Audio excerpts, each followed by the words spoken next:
নমস্কার। আমার আজকের নিবেদন শ্রী পারাবতর লেখা আমি সিরাজের বেগম।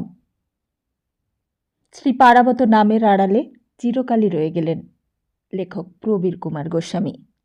হ্যাঁ, ইনার আসল নাম প্রবীর কুমার গোস্বামী, শ্রী পারাবত ছদ্মনাম। প্রবীর কুমার গোস্বামীর জন্ম 1927 সালের 1 জানুয়ারি। জীবনের 83টি বসন্ত পার করে 2010 সালে 2রা নভেম্বর তিনি পরলোক গমন করেন। তাহলে আসুন, আজ আমরা শুনব শ্রী পারাবতর লেখা একটি বিশেষ উপন্যাস আমি সিরাজের বেগম।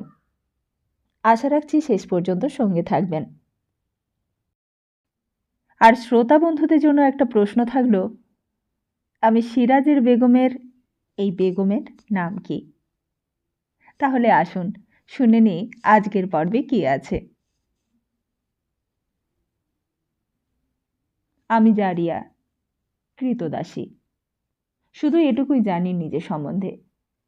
নবাব আলীবর্দীর বিরাট মহলের অসংখ্য জারিয়াদের মধ্যে আমি একজন।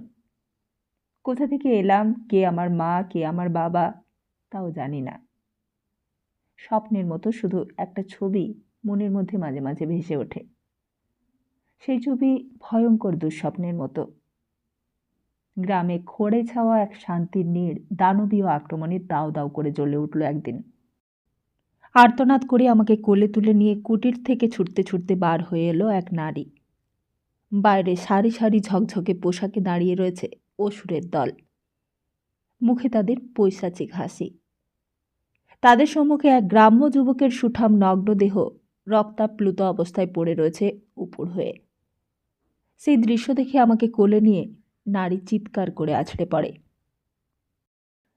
তারপর তার কী হয়েছিল স্পষ্ট মনে নেই। অসুররা তার হাত ধরে টানতে টানতে নিয়ে গিয়েছিল। গৃহদাহের আগুনের সামনে বসে আমি কাঁদছিলাম। গায়ে লাগছিল তাপ আর মাথায় যন্ত্রণা। নারীটি পড়ে যাবার সময় আঘাত লেগেছিল আমার মাথায়। সেই সময় এক মলিনবেশী পুরুষ চোরের মতো চুপি চুপি এসে আমাকে কোলে তুলে নিয়ে ঝোপঝাড়ের মধ্য দিয়ে পালিয়েছিল। ব্যাস, এটুকুই, আর কিছুই মনে নেই। কিন্তু এই হয়তো শুধুই স্বপ্ন। কোথা থেকে এলাম এ কথা বয়স্ক জারিয়াদের জিজ্ঞাসা করলে তারা রেগে ওঠে। বেগম সাহেবাকে প্রশ্ন করতে সাহস হয় না, যদিও বা তিনি আমাকে খুবই স্নেহ করেন। আমি 14 বছরের বালিকা বলেই যে আমার প্রতি তার স্নেহ ঠিক তা নয়। আমার নাকি অসাধারণ রূপ। অনেক সময় কাছে ডেকে নিয়ে এমনভাবে আমার দিকে চেয়ে থাকেন বেগম সাহেবা যে লজ্জা হয়। চারিদিকের বড় বড় আরশিতে নিজের রক্তিম মুখখানা ভেসে উঠতে দেখে মাথা নিচু করি। বেগম সাহেবা আমার সেই অবস্থা দেখে হেসে ওঠেন। আমাকে টেনে নিয়ে আমার বুকের দুই পাশে তার 2 হাত চেপে ধরে বলেন, না, তুই এখনো ছোট আছিস। গা শিরশির করে ওঠে। তিনি হেসে তাকিয়ার ওপর গড়াগড়ি যান। আমি ভয়ে পালিয়ে আসি। কিন্তু পালিয়ে যাবই বা কোথায়? জারিয়াদের মধ্যে আমার স্থান নেই। আমি ওদের 2 চোখের বিষ। তাদের এই ব্যবহারে আমার চোখ ছলছল করে ওঠে। হামিদা তাই দেখে মুখ ভেঙচিয়ে বলে, কাঁদলে আমাদের মন ভিজবে না। রূপের দেমাকে তো মাটিতে পাই পড়ে না। সব সময় তো শুধু বেগম সাহেবার কাছে থাকিস। এখন আবার এখানে কেন? সেখানেই যা। হামিদারা সবাই যেন আমাকে হিংসে করে। আমার কি দোষ? কিছুই বুঝি না।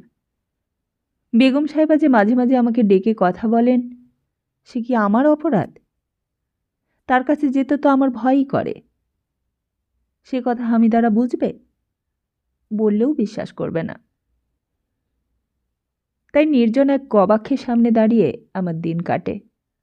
এই গবাক্ষের পাশ দিয়ে লোক চলাচল করে না। বেগম মহলের একেবারে নির্জন কোণে এটা। এইখানে আমি নিশ্চিন্ত। নিজেকে খুঁজে পাই এইখানে। সামনের বাগিচা পার হয়ে দূরের রাস্তা নজরে পড়ে এখান থেকে। সেখানে কত লোকের মিছিল। কাটরার মসজিদের আজানধ্বনি এইখানে দাঁড়িয়ে কান পেতে শুনি। কিরিটকণা গ্রামের কিরিটেশ্বরীর মেলায় যেতে নানা দেশ থেকে হিন্দুরা এই পথেই নদীতে খেয়া পার হয়। আমি চেয়ে দেখি আর ভাবি, এদের সবারই তো আত্মীয় স্বজন বাবা মা রয়েছে। আমার তো কেউ নেই। আমার মতো কি একজনও এদের মধ্যে নেই?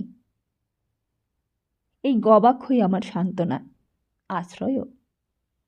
এখানে হাত রেখে বছরের পর বছর দাঁড়িয়ে থাকতে থাকতে জায়গাটা হয়ে গেছে মসৃণ।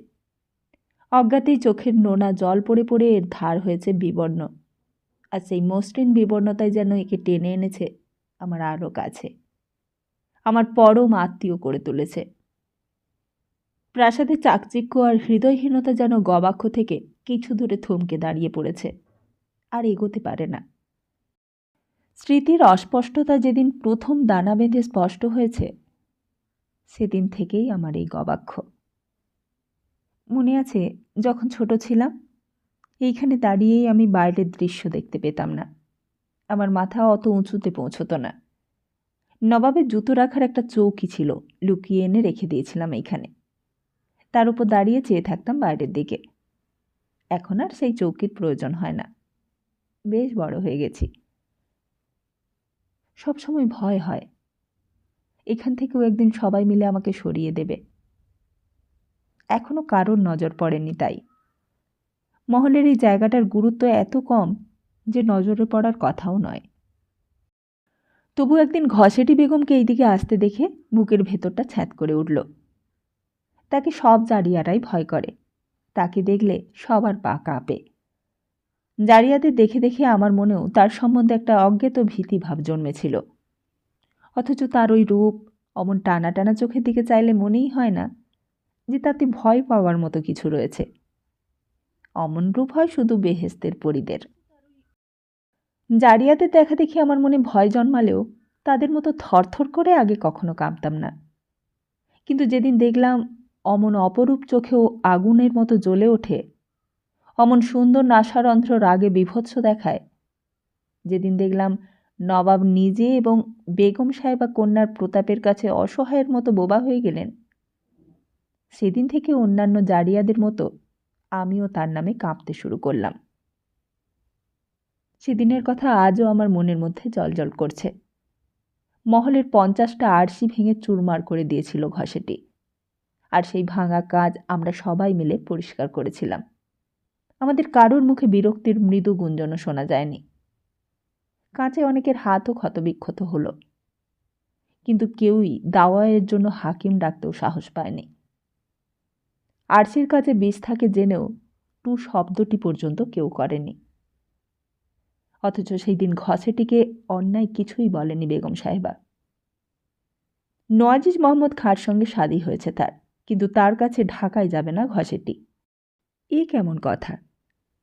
নওয়াজিজ খাঁ মুর্শিদাবাদে এলে সেই কথা বেগম সাহেবা বলেছিলেন কন্যাকে, আর তাতেই এত কাণ্ড। যে নবাবের রাজ্যে বাঘে গরুতে এক ঘাটে জল খায়, সেই নবাবের চোখের সামনে ঘসেটি উন্মাদের মতো একটার পর একটা আরশি ভেঙে ফেলল। চোরের মতো দাঁড়িয়ে দেখলেন নবাব আলীবর্দী স্বয়ং। আরশি ভেঙে নবাবের সামনে ছুটে এসে ঘাড় বেঁকিয়ে উদ্ধত ভঙ্গিতে ঘসেটি বললে, নওয়াজিজ যদি কখনো নবাব হয় তবেই আমি তার কাছে যাব, নইলে নয়। আর তার কথা শুনে নবাব আলীবর্দীর মুখে এক বিচিত্র হাসি ফুটে ওঠে, আবার তখনই মিলিয়ে গিয়েছিল।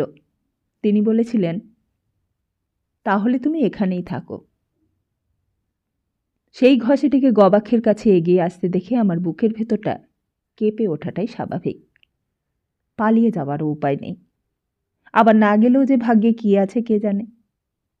তাই পাথরের মতো দাঁড়িয়ে রইলাম। ঘসেটি বেগম অন্যমনস্ক হয়ে হাসতে হাসতে আসছিল। নিজের মনে কি ভেবে নিজেই হাসছিল। আস্তে আস্তে হঠাৎ থেমে গেল সে। তারপর যেদিক থেকে এসেছিল সেই দিকে কিছুদূর দ্রুত চলে গেল। সেই সুযোগে গবাক্ষ থেকে চট করে সরে এসে আমি একটা কোণে আশ্রয় নিলাম। রাত্রি না হলেও সূর্য ডুবে গিয়েছে তখন, আর যেখানে আশ্রয় নিলাম সেই জায়গাটা বেশ অন্ধকার। সহসা কারোর চোখে পড়ার ভয় নেই। সেইখানে দাঁড়িয়ে স্তব্ধ হয়ে থাকি পদশব্দের অপেক্ষায়। কিন্তু অনেকক্ষণ কিছুই শুনতে পেলাম না। ভাবলাম হয়তো আর আসবে না। খেয়ালি বেগম আপন খেয়ালে এইদিকে চলে এসেছিল, তাই আবার চলে গিয়েছে। সামনে এগিয়ে গিয়ে দাঁড়াবো কিনা ভাবছি, এমন সময় সেই পদশব্দ। আমার বুকের ভেতরেও ধুক ধুক শব্দ, আর তারই তালে তালে সর্বাঙ্গ নড়তে থাকে। ঘসেটির কানে সেই শব্দ যাবে, তাই ভয়ে 2 হাত দিয়ে বুকটা চেপে ধরি। কিন্তু এ কি, গবাক্ষের সামনে তো ঘসেটি বেগম নয়, এক অপরিচিত দীর্ঘদেহ পুরুষ দাঁড়িয়ে রয়েছে সেখানে। বেগম মহলে কিভাবে প্রবেশ করল? এত লোকের চোখে ফাঁকি দিয়ে এখানে এলোই বা কি করে? এ তো নবাবের বংশের কেউ নয়, সবাইকেই আমি চিনি। তবে কে এই পুরুষ? একবার ভাবি ছুটে গিয়ে বেগম সাহেবাকে খবর দেই, কিন্তু লোকটির কোমরে দীর্ঘ খরসান ঝুলতে দেখে ভরসা হলো না। কি উদ্দেশ্য নিয়ে এসেছে কে জানে। অমন সুন্দর বীরত্বব্যঞ্জক যার চেহারা, সে কি কখনো খারাপ কিছু করতে পারে? এই চেহারার দিকে যে দুদণ্ড তাকিয়ে থাকতে ইচ্ছে হয়, তবুও বলা যায় না। চেহারা মাপকাঠি হলে তো ঘসেটি অমন পিশাচি হতো না। নবাবের কোনো অমঙ্গল হবে না তো? আর ভাবতেই গায়ের মধ্যে ছমছম করে। বেগম সাহেবাকে গিয়ে খবরটা দিতেই হবে, কিন্তু পুরুষটির পাশ দিয়ে যেতে গেলেই তো মাথা কাটা পড়বে। একদিকে মৃত্যু ভয়, অপরদিকে নবাবের কথা ভেবে মনের ভেতর খচখচ করতে লাগলো। কিছুক্ষণ চোখ বন্ধ করে স্থির হয়ে দাঁড়িয়ে থাকি, ভয়কে জয় করবার উদ্দেশ্যে। তারপর চোখ খুলি। এইবার ছুটতে হবে। মাথার ওড়নাকে কোমরে জড়াই। একবার লোকটিকে দেখতে হবে সামনাসামনি দাঁড়িয়ে রয়েছে কিনা। বাইরের দিকে সে যদি চেয়ে থাকে, তবেই ছুটে যাবার সুযোগ পাব। উঁকি দিতেই স্তম্ভিত হয়ে গেলাম। অপরিচিত পুরুষটির সঙ্গে আলিঙ্গনাবদ্ধ অবস্থায় ঘসেটি বেগম। ঘসেটির চোখ বাঘের মতো জ্বলজ্বল করে, তার নাক সাপের মতো ফোঁসফোঁস করে। আমার হাত পা অসাড় হয়ে এলো। পুরুষটির আলিঙ্গনে ঘসেটির সারা দেহ নিষ্পেষিত হচ্ছে, যেন এক্ষুনি তার হাড়গুলো সব গুঁড়ো হয়ে যাবে। কিছুক্ষণ পর পুরুষটি ছেড়ে দেয় তাকে, কিন্তু ঘসেটি তাকে ছাড়তে চায় না। সে আবার ঝাঁপিয়ে পড়ে। সে চায় আরও নিষ্পেষণ। আমার মাথা ঘুরে ওঠে। মনে হলো একটা ঘোর অন্যায় ঘটে চলেছে বেগম মহলের মধ্যে, আর পুরুষটির চোখে মুখেও তারই ছাপ। সে সংশয় চিত্তে এদিকে ওদিকে বারবার দৃষ্টি ফেলে। ধরা পড়ে যাবার ভয়, যেন পালাতে পারলেই বাঁচে। কিন্তু ঘসেটি উন্মত্ত। আরশি ভাঙার দিনে তাকে যেমন উন্মত্ত দেখা গিয়েছিল, এ তার চেয়েও বেশি। সেই দিন তার চোখ মুখ আজকের মতো রক্তিম হয়নি। এ নিশ্চয়ই অন্যায়। বেগম সাহেবা আমার বুকের 2 পাশে 2 হাত রেখে চাপ দিলে যেমন অন্যায়, এ তার চেয়েও হাজার হাজার লক্ষ গুণ অন্যায়। চোখ বন্ধ করে কাঁপতে থাকি। হঠাৎ ঘসেটির আর্তনাদে চমক ভাঙল। চেয়ে দেখি ছিন্ন ভিন্ন পোশাক নিয়ে মাটিতে পড়ে রয়েছে সে, আর পুরুষটি অদৃশ্য হয়েছে। খুন করে রেখে পালিয়ে গেল না তো? ছুটে ঘসেটির সামনে গিয়ে দাঁড়াই। আমাকে দেখেই সে চিৎকার করে ওঠে, কেন এসেছিস এখানে? আপনাকে তুলব? না না না, কে তোকে তুলতে বলেছে? ঘসেটি তাড়াতাড়ি পোশাক পরিচ্ছদ সামলে নিয়ে উঠে দাঁড়ায়। আমি মুখ নিচু করে দাঁড়িয়ে থাকি। কোথায় ছিলি তুই? তার চোখে আগুন। আঙুল দিয়ে বিপরীত দিকটা দেখিয়ে দিই। কথা বলার শক্তি ছিল না আমার। আর কাউকে দেখেছিস? না তো।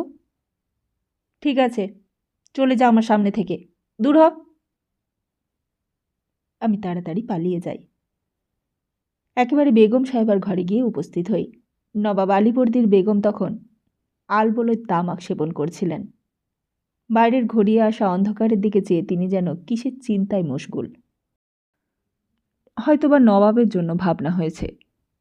বর্গীদের সঙ্গে যুদ্ধে লিপ্ত আছেন নবাব। জারিয়ারা বলা বলি করে যে নবাব তো শুধু যুদ্ধই করেন, রাজ্যের বাকি চিন্তা সবই বেগম সাহেবার।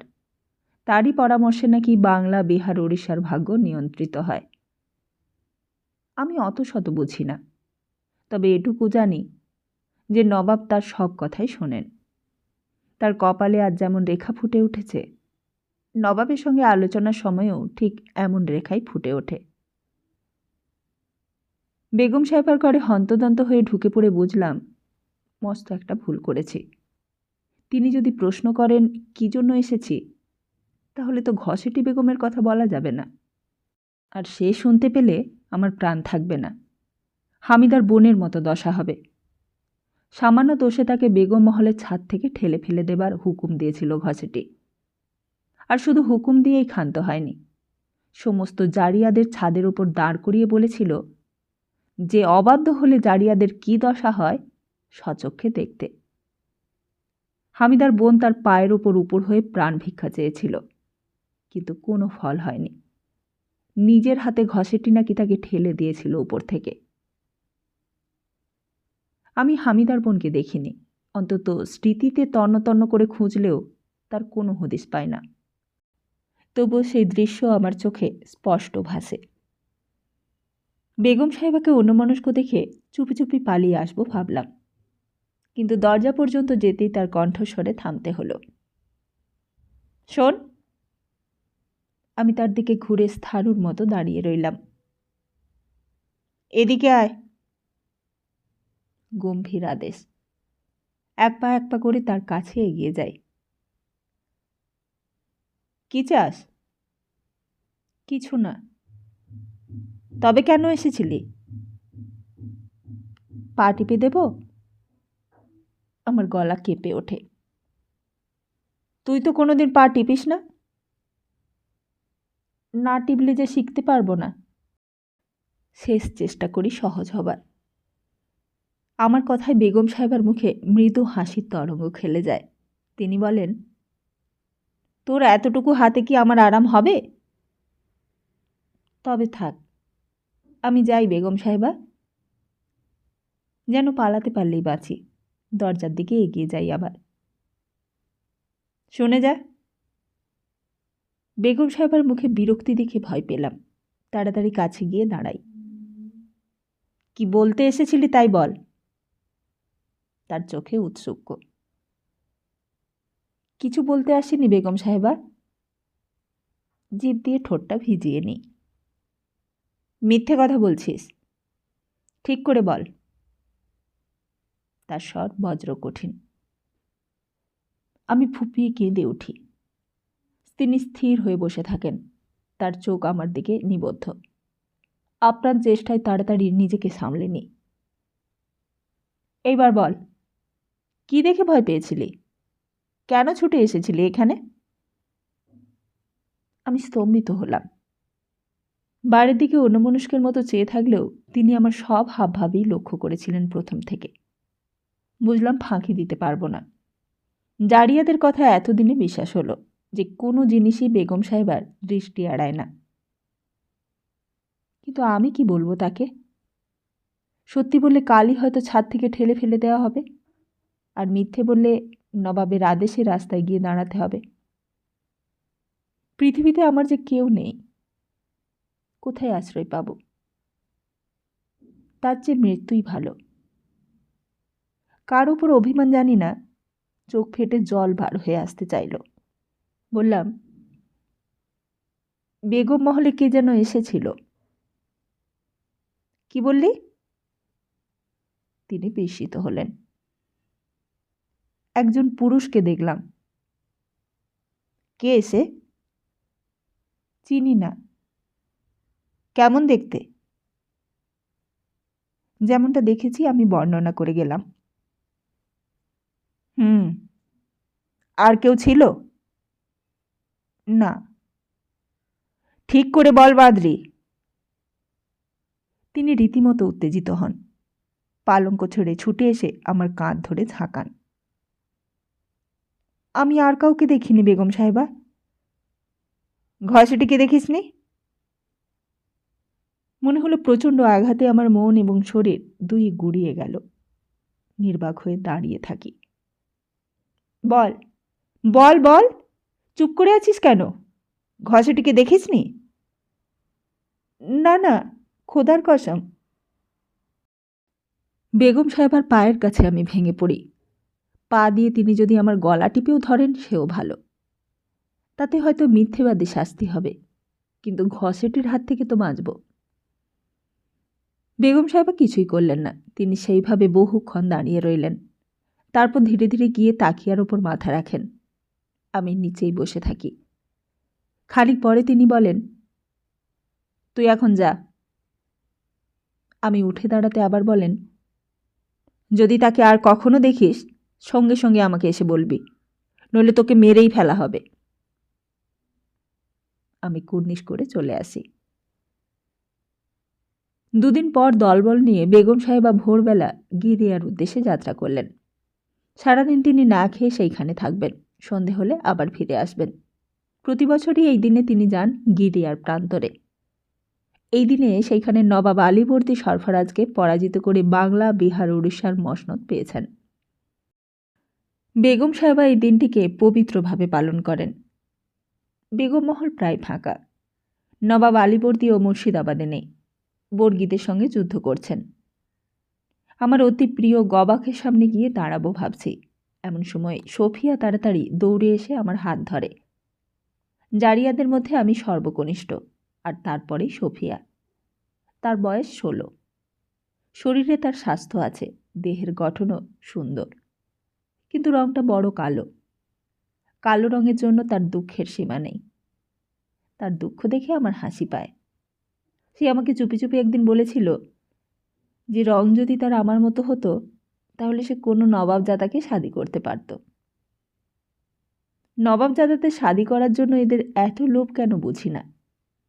চুনি, পান্নার অলঙ্কারে নিজেকে সজ্জিত করা যায় বটে, মসলিন দিয়ে শুভ্র দেহকে ঢেকেও রাখা যায়, কিন্তু তাতে কি সুখ আছে? আমার ধারণা বেগমদের সুখ নেই। সবাই ঘসেটি বেগমের মতো ভেতরে ভেতরে জ্বলে মরছে। ঘসেটি শুধু প্রকাশ করে, আর অন্য সবাই মনের মধ্যে চেপে রাখে। সত্যি কি না জানি না, কতটুকুই বা আমার অভিজ্ঞতা। তবু বুঝতে পারি বেগমদের মন বড় নিচু, বড় কুৎসিত। নিজেদের সাজিয়ে রাখলেও এদের নাসারন্ধ্র দিয়ে পচা মনের দুর্গন্ধযুক্ত দীর্ঘশ্বাসে শুধু বার হয়। সেদিন গবাক্ষের সামনে ঘসেটির নাক দিয়েও হয়তো তেমনই শ্বাস নির্গত হয়েছিল, যা সহ্য করতে না পেরে সেই বিরাট পুরুষটিও পালিয়ে যায়। নবাব আলীবর্দীর মতো মানুষ আর কজন হয়? তার মতো একজন মাত্র বেগম নিয়ে সন্তুষ্ট থাকতে কয়জন নবাবই বা পারে? নিজের প্রতিভায় নবাব হয়েও তার মনে আর বাইরে কোনো জাঁকজমক নেই। তিনি যেন বাংলাদেশের সাধারণ একজন মানুষ, একটিমাত্র স্ত্রীকে নিয়েই সংসার পেতেছেন। হাজার বেগমের হীন প্রতিযোগিতায় তার মন দ্বিধাবিভক্ত নয়। বেগম সাহেবাও তেমন নবাব ছাড়া কিছু জানেন না। তার মনে সর্বদা একই চিন্তা। সে চিন্তা নবাবের দেহের জন্য, তার জন্য আর রাজ্যের জন্য। বেগম সাহেবাকে তাই আমার বড় ভালো লাগে। তিনি যখন তখন আমার বুকে হাত দিয়ে ছোট আছি বলে ঠাট্টা করলেও তার উপর আমার শ্রদ্ধাও রয়েছে। কিন্তু সবাই তো আলীবর্দী আর তার বেগম নন। নবাবের দৌলতে নবাব পরিবারভুক্ত হয়ে তার আত্মীয় স্বজনদের বেগমে ছড়াছড়ি। বেগমরা যেন মাটির পুতুল। তাদের যেন প্রাণ নেই, মন নেই, সুখ নেই, স্বাদ নেই। অবসর মতো একাধ দিন পুরুষ এসে একটু নাড়া দিয়ে গেলেই তারই স্মৃতি নিয়ে তারা আনন্দে জাবর কাটবে বাকি দিনগুলো। তবুও যদি বোঝা যেত পুরুষদের মন বাঁধা রয়েছে তাদের কাছে। অথচ আশ্চর্য, বেগমরা ঠিক সেভাবেই জাবর কাটে। একদিন এসে পুরুষ যদি দুদণ্ড করে ঘরে কাটিয়ে যায়, তবে দেমাগে সেই বেগমের 1 মাস মাটিতে পা পড়ে না।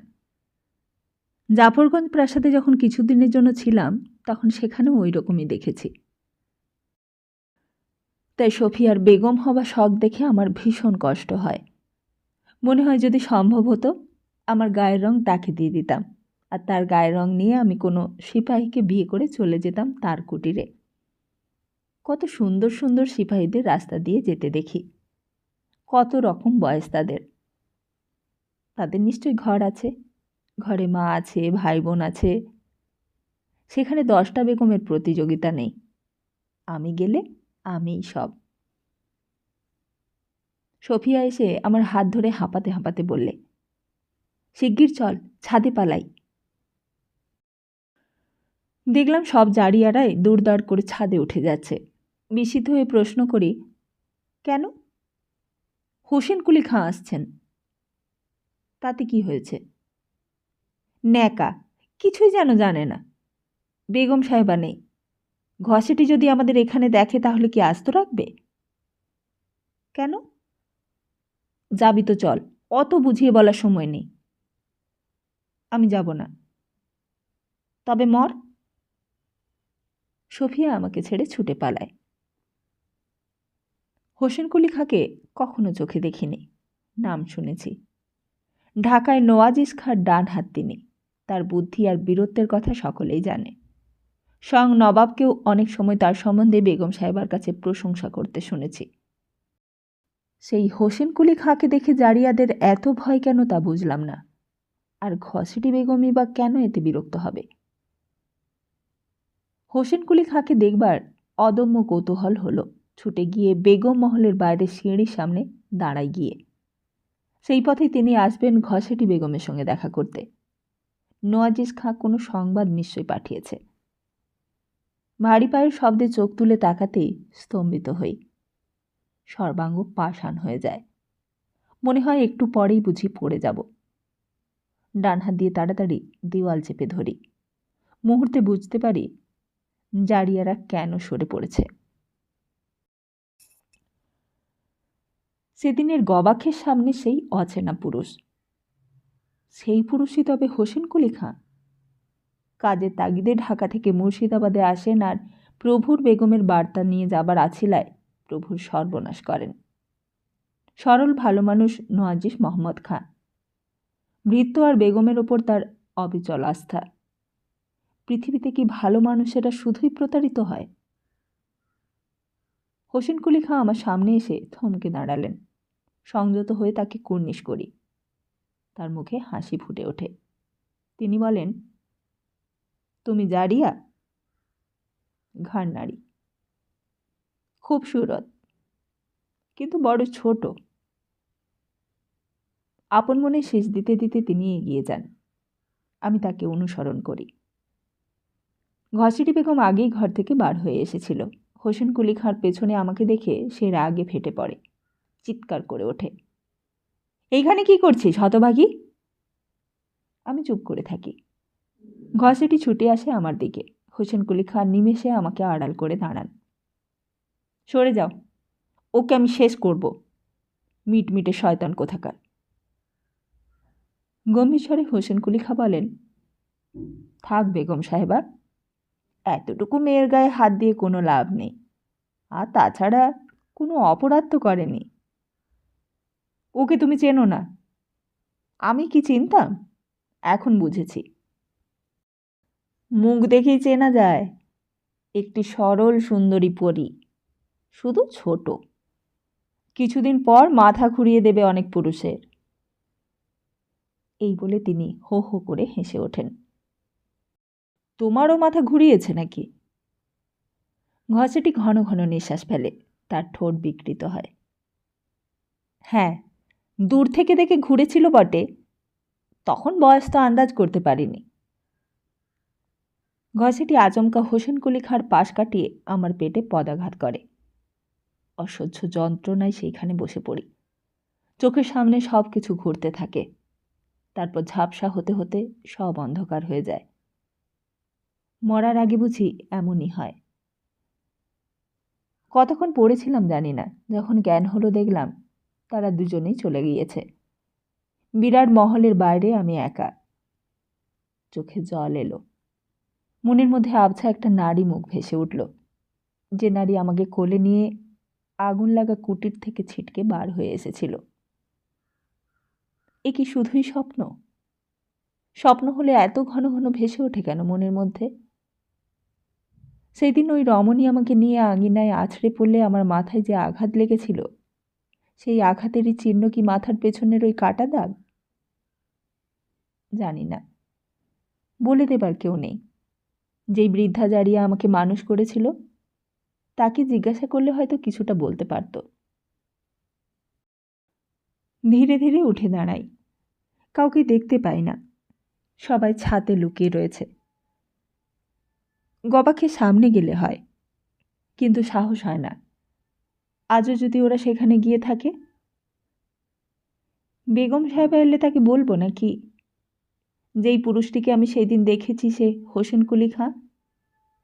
আর হ্যাঁ, ঘসেটি বেগমকেও দেখেছি তার সঙ্গে। দেখেছি, আলবাত দেখেছি।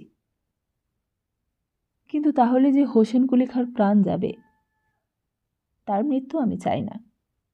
অমন বীরের মতো যার চেহারা, তার মৃত্যু যুদ্ধক্ষেত্রেই হওয়া উচিত। আর তাছাড়া লোকটা খারাপ নন, তার মিষ্টি কথার মধ্যে সহানুভূতি ঝরে পড়ে। ভাবতে ভাবতে সিঁড়ির দিকে এগিয়ে যাই, কিন্তু আবার বসে পড়তে হলো। পেটের ভেতরে ভীষণ ব্যথা করে ওঠে। কতক্ষণ বসেছিলাম ঠিক জানি না। মাথায় কার হস্তস্পর্শে চমকে উঠি। চেয়ে দেখি হোসেন কুলি খাঁ।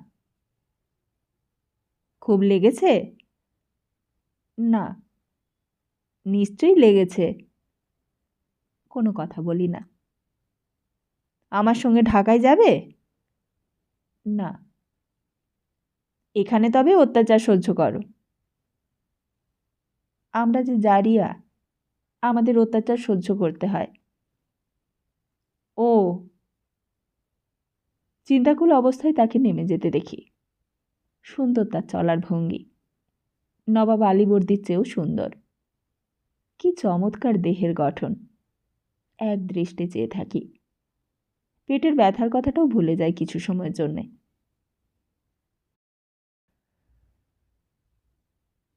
একদিন খুব ভোরবেলায় ঘুম ভেঙে যায় নাগরাধ্বনিতে। মহলের এত বড় প্রাঙ্গণ পার হয়েও পথের নাগরাধ্বনি সকলকে জাগিয়ে তুলল। ছুটতে ছুটতে এসে একজন খবর দিয়ে যায় যে নবাব বর্গীদের বিতাড়িত করে ফিরছেন। বেগম সাহেবের কাছে খবর পৌঁছল। তিনি উঠে এসে বেগম মহলের প্রবেশদ্বারে দাঁড়ালেন। হোসেন কুলি খাঁও এলেন আমি যেখানে দাঁড়িয়েছিলাম। বেগম সাহেবা জানেন যে নবাব এসে চেহেল সুতুনে যাবেন না, অন্য কোথাও যাবেন না।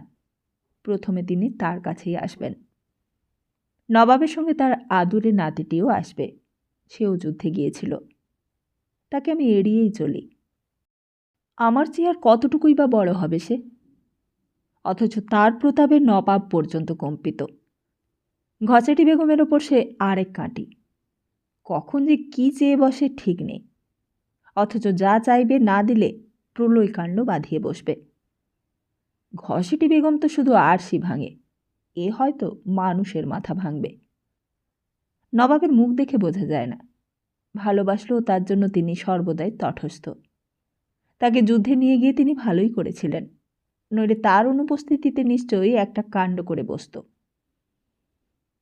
ছেলেটা সুন্দর কচিমুখ, দুদণ্ড চেয়ে থাকতেও ইচ্ছে হয়। অথচ সে যদি দেখতে পায় যে তার মুখের দিকে আমরা কেউ চেয়ে আছি, তাহলে সে রেগে উঠে বলবে, হাঁ করে দেখছিস কি বাদি? মুখে কি মধু আছে? তা মধুই আছে, কিন্তু মুখ ফুটে বলতে পারি না। কেন জানি না, ওকে দেখলে মায়া হয়। একলাই দাদুর কাছে পড়ে থাকে, মাঝে মাঝে অন্যমনস্ক হয়ে কি যেন ভাবে। হয়তো পার্টনার কথাই ভাবে। সেইখানে তার মা বাবা আছেন। সবাই তো আর আমার মতো নয়।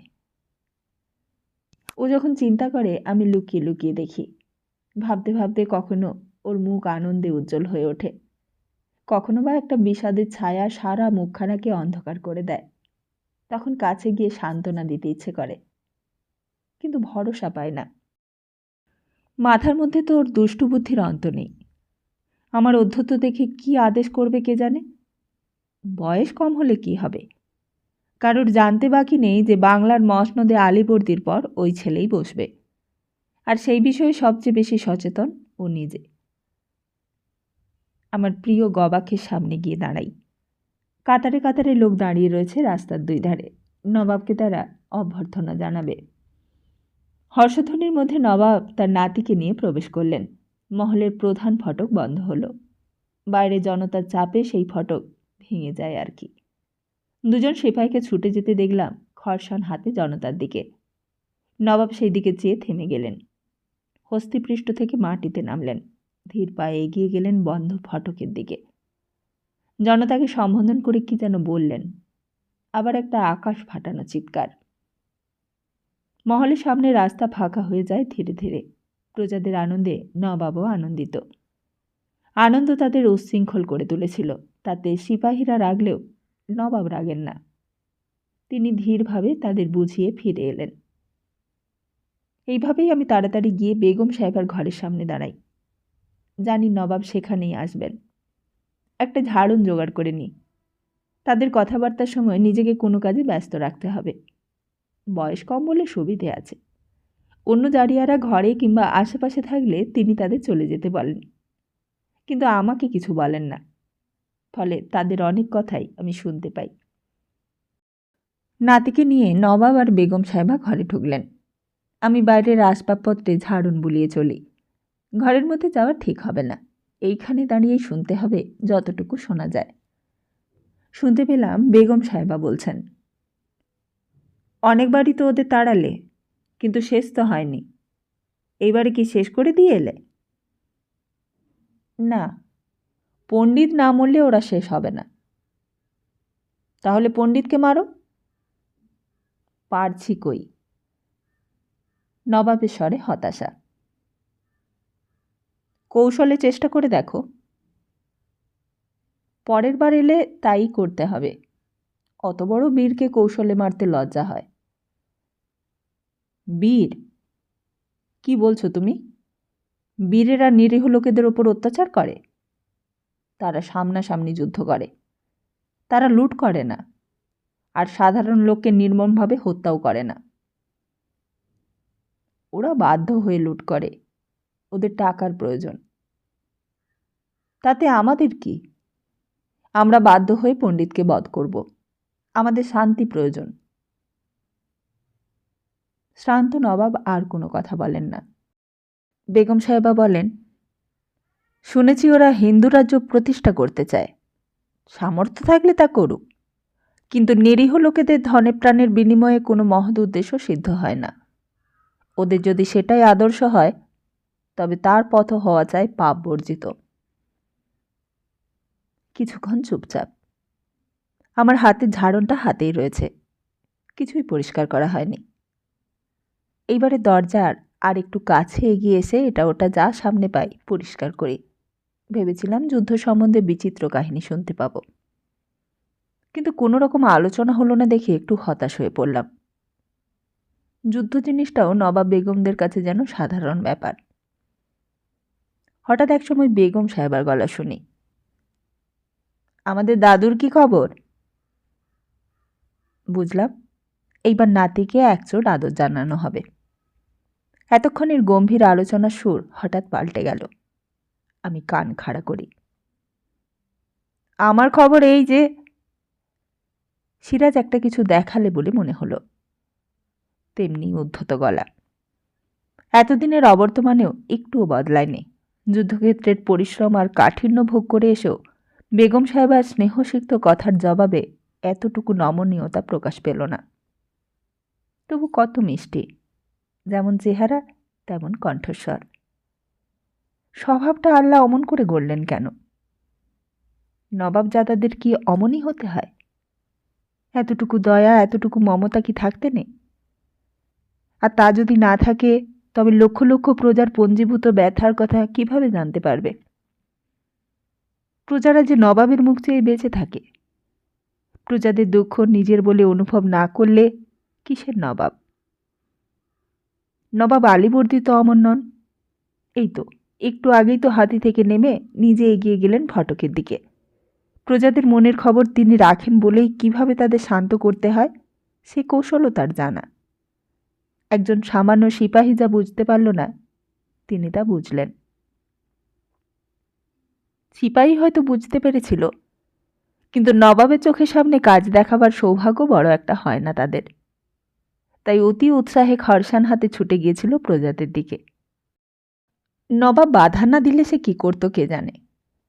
বীরকে অভিনন্দন জানাতে এসে দুই একজনের হয়তো মাথায় কাটা পড়ত আজ। তাতে তার সুনাম বৃদ্ধি পেত না। আলীবর্দী শুধু প্রজাদের মনের কথাই জানেন তা নয়, সিপাহীদেরও মনের খবর রাখেন তিনি। তাই তার অতি উৎসাহে তিনি মনে মনে হয়তো হেসেও ছিলেন। কোনো শাস্তি দেননি তাকে। একেই বলে নবাব। তার নাতিটি কি অমন হবে? বেগম সাহেবার ভীতবিহ্বল কণ্ঠস্বর শুনলাম। উহ, এতখানি কেটে গেছে? যুদ্ধে গেলে অমন হয়েই থাকে।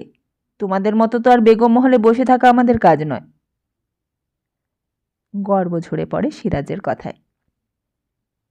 নবাব আলীবর্দীর হাস্যধ্বনিও শোনা গেল। বেগম সাহেবা বললে, তুমি হাসছ? ঘা যে এখনো শুকোয়নি। তখনই বলেছিলাম একে নিয়ে গিয়ে কাজ নেই। এতটুকু বয়সে কেউ যুদ্ধে যায়? যায় বই কি, গিরিয়ার যুদ্ধে জালিম সিংয়ের কথা মনে নেই তোমার? সে তো সিরাজের চেয়েও ছোট ছিল। তার মুখের দিকে চেয়ে তুমি না একদিন অবাক হয়ে গিয়েছিলে? আজ ভুলে যাচ্ছ কেন? জালিম সিংয়ের কথা জীবনেও ভুলব না নবাব। তার মুখে যা দেখেছি তোমার মুখেও তা দেখিনি। এইবার বর্গীর যুদ্ধে আমি সিরাজের মুখে কিন্তু তা দেখেছি। প্রথমে আমারও মনে হয়েছিল ওকে নিয়ে গিয়ে হয়তো ভুল করেছি, কিন্তু যুদ্ধক্ষেত্রে ওর দিকে চেয়ে আনন্দে আমার বুকটা ভরে উঠত। সিরাজকে এত ভালোবাসি, কিন্তু যুদ্ধক্ষেত্র থেকে যদি সে ফিরে না আসতো তবু আফসোস হতো না। তুমি পরিশ্রান্ত নবাব, হিসেব করে কথা বলার মতো অবস্থা তোমার নেই, তাই যা তা বকছ। মনে হলো বেগম সাহেব আর নবাবের উপর অসন্তুষ্ট হলেন। সিরাজ যে তার নয়নের মণি। সিরাজ হেসে ওঠে। হাসলি যে? বেগম সাহেবা প্রশ্ন করেন। দাদু সারা রাত্রি ঘুমিয়ে ঠান্ডা মাথায় কালো এই কথা বলেছিল। সত্যি? নবাব কি পাগল হয়েছ? না বেগম সাহেবা, পাগল হলে ও কথা বলতে পারতাম না। সিরাজের হাতের ক্ষতচিহ্ন দেখে তুমি দুর্ভাবনায় মরছ, আর আমার গর্ব হচ্ছে। সিরাজেরও হচ্ছে, জিজ্ঞেস করে দেখো। হচ্ছেই তো। এইবার ওরা এলে আমি একা যুদ্ধে যাব। তোমাকে যেতে দেব না দাদু, তুমি বুড়ো হয়ে পড়েছ। নবাব মৃদু হেসে বলেন, থাক, খুব বাহাদুরি হয়েছে। এইবার পোশাকগুলো ছেড়ে এসো তো, আমি হাকিম ডাকতে পাঠাচ্ছি। তাড়াতাড়ি চলে যেতে চেষ্টা করি, কিন্তু তার আগেই ছুটতে ছুটতে বাইরে বার হয়ে আসে সিরাজ। এই, এখানে কি করছো? একটা আরশির ওপর ঝাড়ুন বুলিয়ে চলেছিলাম। বললাম, এইটা পরিষ্কার করছি নবাবজাদা। হুম, মিথ্যে কথা। এইখানে দাঁড়িয়ে আড়ি পেতে আমাদের কথা শুনছিলে। তার কথায় স্তম্ভিত হয়ে যায়। বেগম সাহেবা কোনোদিন সন্দেহ করেননি, অথচ সিরাজ ঠিক ধরে ফেললে। নবাব হতে হলে বুঝি এমন বুদ্ধিমান হতে হয়। চুপ করে দাঁড়িয়েই থাকি। জানি শাস্তি একটা পাবই, কিন্তু সেটা কতখানি গুরুতর হবে ভেবে উঠতে চেষ্টা করি। সিরাজ এগিয়ে এসে আমার হাত ধরে বলে, চলো। কোথায় নবাবজাদা? ভয়ে কেঁপে উঠি। কার মুখ দেখে যে উঠেছিলাম? সোফিয়া।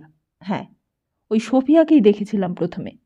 ছুটতে ছুটতে সে ছাদে উঠেছিল নবাবকে দেখবার জন্য। মনে মনে তার মুণ্ডুপাত করি। আমার ঘরে চলো। আপনার বেগম সাহেবারা যে অসন্তুষ্ট হবে। বেগম সাহেবাদের কাছে আমি যাচ্ছি নাকি? তারা হয়তো আপনার ঘরে বসে আছেন, আপনার জন্য অপেক্ষা করছেন। এতদিন পরে ফিরলেন তো। তারা বসে থাকে না, আমার জন্য তাদের কোনো মাথা ব্যথা নেই। তারা নিজেদের নিয়েই মশগুল। কথাটা সাধারণভাবে বললেও তার কচি কণ্ঠস্বরে একটা ব্যথা ফুটে উঠল। বুঝলাম, নবাব আর তার বেগমের বুক ভরা ভালোবাসা পেয়েও এই কিশোর হৃদয় তৃপ্ত নয়। কোথায় যেন একটা ফাঁক রয়ে গিয়েছে, যে ফাঁক এর বেহিসেবি মনকেও ব্যথিত করে তুলেছে।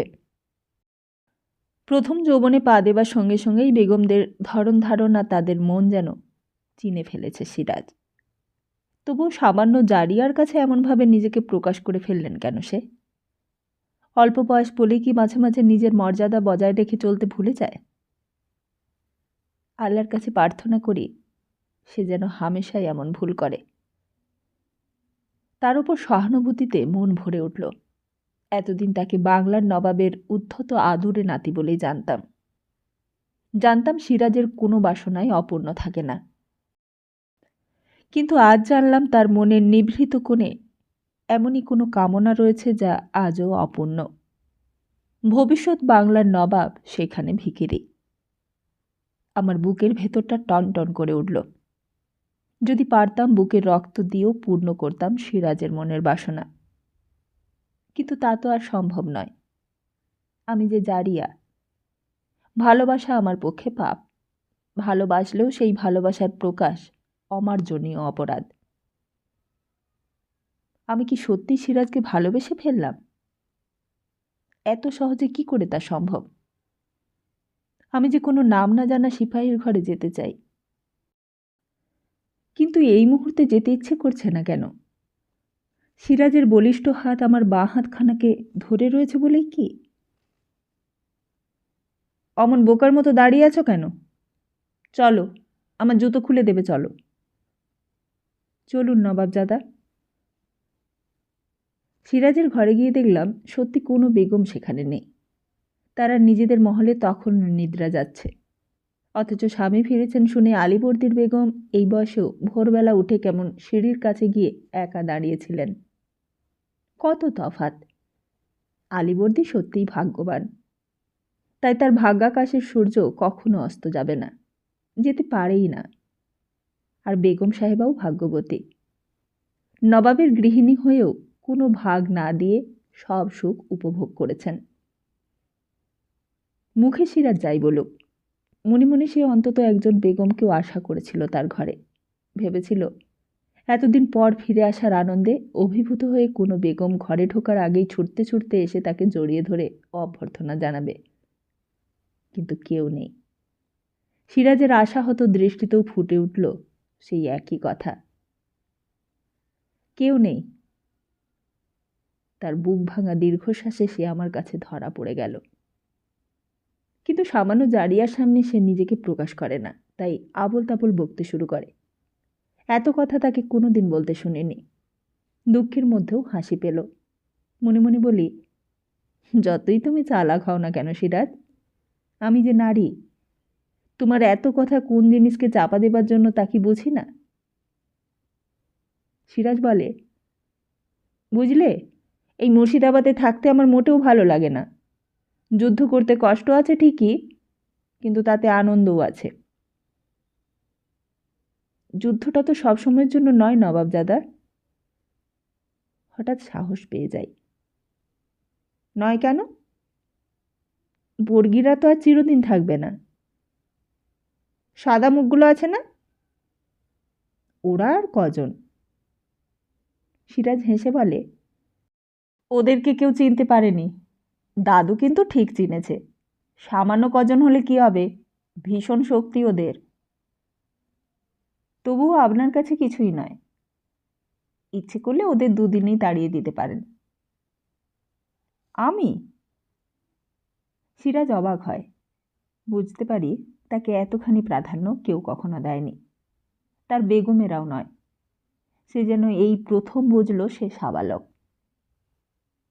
হ্যাঁ, আপনি নবাবজাদা।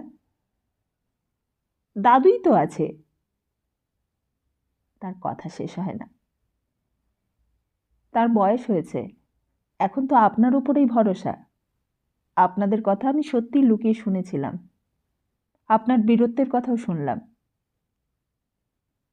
ও। সিরাজ অন্যমনস্ক হল। সে আপন মনে ভেবে চলে। নবাবজাদা।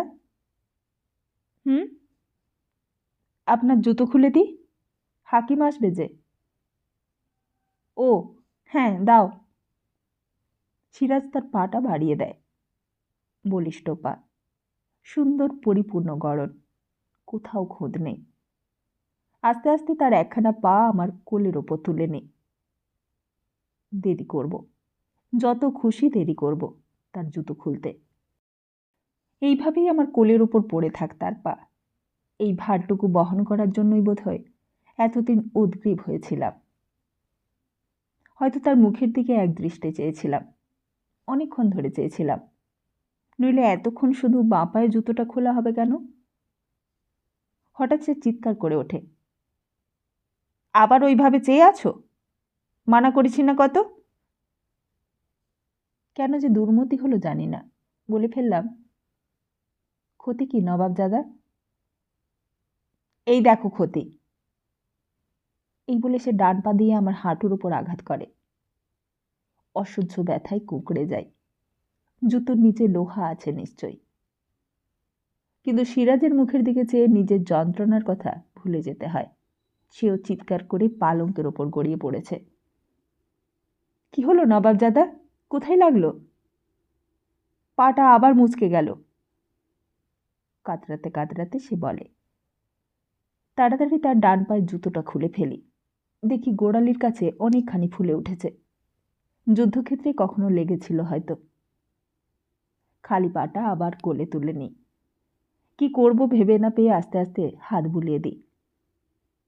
কিছুক্ষণ পর সিরাজ শান্ত হয়। সে বলে, তোমার কি খুব লেগেছিল? না নবাবজাদা। এ কি, রক্ত এলো কোথা থেকে? সিরাজ তার পায়ের গোড়ালির দিকে চেয়ে বলে ওঠে, কই না তো। এই যে, আমার পা তো কাটা ছিল না। নিচের হাঁটুর দিকে আমার নজর পড়ে। সেখানকার পোশাকটা রক্তে ভিজে উঠেছে। সিরাজের পদাঘাতের ফল। রক্তটা আমার নবাবজাদা, শান্তভাবে বলি। অপরিসীম তৃপ্তিতে মনটা ভরে ওঠে। আমার রক্ত নবাবজাদার পায়ে। তোমার কি করে হলো? আমি চুপ করে থাকি। ও, এতে লেগেছে, কই দেখি। না না, থাক। বেগম মহলে যদি এইভাবে যুদ্ধ করতে পারেন, তাহলে মুর্শিদাবাদে থাকতে আপনার ইচ্ছে হবে নবাবজাদা। কি বলছো? সিরাজের চোখে বিস্ময়। যদি মুর্শিদাবাদে থাকেন তাহলে প্রতিদিন এইভাবে আমাকে পদাঘাত করে রক্ত দেখতে পাবেন। আমি আনন্দের সঙ্গে সহ্য করব। আপনারও যুদ্ধের স্বাদ মিটবে। মুর্শিদাবাদকেও আর একঘেয়ে বলে মনে হবে না। সিরাজ বিদ্যুৎ গতিতে উঠে আমাকে জড়িয়ে ধরে। হোসেন কুলি খাঁ যেইভাবে ঘসেটি বেগমকে জড়িয়ে ধরেছিলেন। এত আনন্দ, এত শ্রীহরণেতে বিহ্বল হয়ে পড়ি। বেগম সাহেবের হাত যেখানে লাগলে আমার ঘৃণা হতো, এখন কতবার সিরাজের হাত সেইখানে লাগলো। কই, ঘৃণা হচ্ছে না তো, আনন্দ হচ্ছে। অথচ সিরাজ পুরুষ। তুমি আমায় ভালোবাসো? সিরাজ বলে। অপরাধ না নিলে হ্যাঁ। চিরকাল বাঁচবে? যতদিন বাঁচব। আমি মরার আগে তুমি মরো না। সিরাজের স্বরে কাকুতি। আল্লাহ যেন আপনার কথা শোনেন নবাবজাদা। তোমার নাম কি? তেমন নাম তো আমার নেই। তোমার নাম লুৎফা, ভালোবাসা। নবাবজাদার অশেষ দয়া। দূরের ফররাবাগের হাজার ফুলের গন্ধ বাতাসে ভেসে আসে। সেই গন্ধ আমার মনকে মাতিয়ে তোলে। ফুলের গন্ধের সঙ্গে মনের এই সম্পর্ক আগে কখনোই অনুভব করিনি। ঘরের ঝুলন্ত বাতিতে দিনের আলো পড়ে বিচিত্র বর্ণের দুটি ঠিকরে পার হচ্ছে। তারই নানান প্রকাশ চারিদিকের আরশিতে।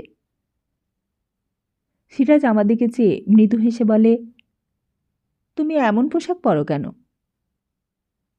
আমাদের যে ভালো পোশাক পরতে নেই নবাবজাদা। কেন? আমি যে জারিয়া। কে বললে তুমি জারিয়া? তুমি আমার বেগম। আজই মসলিন আনিয়ে দিচ্ছি তোমার জন্য।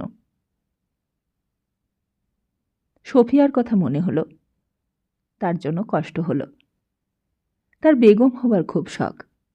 রংটা ময়লা না হলে আজ হয়তো আমার জায়গায় সেই থাকত। কিন্তু সিরাজ কি রঙে ভুলল? রং তো অনেক দেখেছে সে। আমার চেয়েও রূপসী বেগম তার রয়েছে। সিরাজ যদি রঙে ভুলে থাকে, তাহলে তাহলে আজ আমি সবচেয়ে বেশি প্রতারিত হলাম।